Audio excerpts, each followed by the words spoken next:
کلمه یلدا که حالا البته در لغتش اختلاف هست که این یل بوده و دا بوده و اصلا فارسی نیست، ولی بعضی بران هم که همین کلمه به معنی تولده، میلاده. تولد کی؟ چه چیزی متولد میشه از مادر؟ این شب مادره، میزاید خورشید را میزاید، مهر را، میترا در ایران باستان میترا یعنی مهر زاییده میشود با گذشتن امشب. اگه خورشید قشنگ فردا طلوع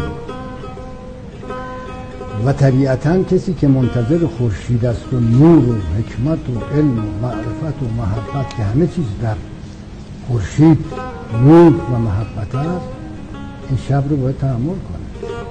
و شب عاشقان بیدله، شب دراز باشه.